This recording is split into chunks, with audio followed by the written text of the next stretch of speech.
Bata pa lang ako, madalas na akong pinagsasabihan ng nanay ko tungkol sa mga bagay na huwag mong pagtatawanan. Isa na rito ang paniniwala sa aswang. Hindi mo kailangang makita para maniwala, sabi niya. Pero syempre, bata ako, mahiling magtanong at higit sa lahat, hindi naniniwala hanggat hindi ko nakikita. Isang gabi ng Agosto, bumuhos ang ulan ng malakas habang nasa bahay ako ni Lola. Hindi na ako pinauwi ng nanay ko. Sa kanya ka na matulog, huwag na huwag kang lalabas kahit anong mangyari. Bili niya sa telepono. Tahimik ang gabi, walang kuryente. Kandila lang ang ilaw sa loob ng bahay at ang mga anino sa dingding ay nagsasayaw sa bawat pag-ihip ng hangin. Sa labas, ang mga puno ng saging ay parang mga nilalang na may inaabangang biktima. Tumutulo ang ulan sa bubong gaya ng pagkabog ng puso ko. Hindi ko alam kung bakit, pero may mabigat akong nararamdaman. Matulog ka na, apo. Maaga pa bukas, sabi ni Lola, sabay sabit ng buntot pagi sa pako sa likod ng pinto. Nang mga 12:00 ng gabi, nagising ako sa isang kakaibang tunog.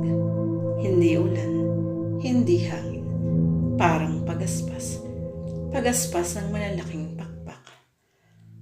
Dahil sa liwanag ng buwan at ang manipis na kortina sa bintana, tanaw ko ang labas. Pero sa halip na liwanag ng buwan, ang bumati sa akin, may isang anyo akong nakita na nakadungaw sa bintana. Maputla, payat, mahabang daliri na may maitim na kuko. At ang mga mata niya, mapula, matulis ang tingin, parang gutom na hayop. Hindi siya basta nakadungaw, nakalutang siya sa ere. At sa ilalim ng kortina, may dahan-dahang gumagapang, isang mahaba, madulas at maitim na dila. Parang ahas, pero mas matulis. Sinubukan kong magsalita. Wala, hindi ako makasigaw. Para akong sinakal ng takot. Nang maramdaman niya siguro nagising ako, mas naging agresibo ang pagdikit ng dila sa salamin. Unti-unti, tinatarget ang tiyan ko. Naririnig ko ang pintig ng dugong bulong niya, diretso sa isip ko. Hindi ko alam kung totoo o guni-guni lang. Biglang bumukas ang pinto. Si Lola. Hawak niya ang buntot pagi at isang platito ng asin. Hindi siya nagsalita. Tumakbo siya sa bintana at isinaboy ang asin. Umalingaw-ngaw ang malagiming na sigaw ng nilalang. Umusok ang salamin ng bintana. Kumislap ang pulang mata at sa isang iglap, naglaho siya sa dilim. Kinabukasan, dinumog ang bahay ni Lola ng mga kapitbahay. Sa bubong may mga bakas ng malalaking paa ng hayop. Parang paa ng paniki, pero may 5 ang daliri. Sa bintana, may markang parang dila na nasunog ang kahoy. Akala ko nakalimutan ko na. Akala ko tapos na hanggang sa mamatay si Lola. 18 taon ako noon nang pumanaw siya. Habang naglilinis namin ng bahay niya, may nakita kong isang kahon sa ilalim ng lumang baon. Balot sa pulang tela at may ukit na simbolo na hindi ko may paliwanag. Parang hugis buwan na may mata sa gitna. Hindi ko sana bubuksan, pero parang may nagtutulak sa akin.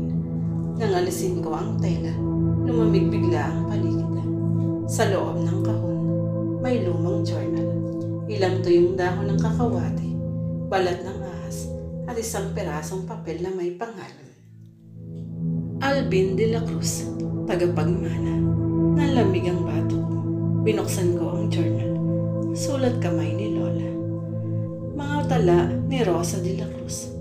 Kung binabasa mo ito, apo, ibig sabihin ay nagising na rin ang dugo sa iyo. Huwag kang matakot. Ang lahi natin ay hindi karaniwan. Ang ating pamilya ay tagapangalaga ng lihim. Sa loob ng maraming henerasyon, tayo ang nagsisilbing harang sa pagitan ng mundo, ng tao, at ng mga nilalang ng dilim. Ang babaeng nakita mo sa bintana noong bata ka pa, siya ay hindi lang basta aswang. Siya ang dating kapatid ng iyong lolo. Isinumpang nilalang dahil nagtaksil siya sa tungkulin. Siya ang dahilan kung bakit naghiwalay ang angka natin. Kalahati sa liwanag, kalahati sa dilim. At ikaw, Alvin, ay ipinanganak na may tanda ng tagapagmana. Tumigil ang paghinga ko sa binasa ko. Bigla kong naalala ang isang nunal sa may pusot ko. Madilim, bilog at may guhit sa gitna. Noon ko lang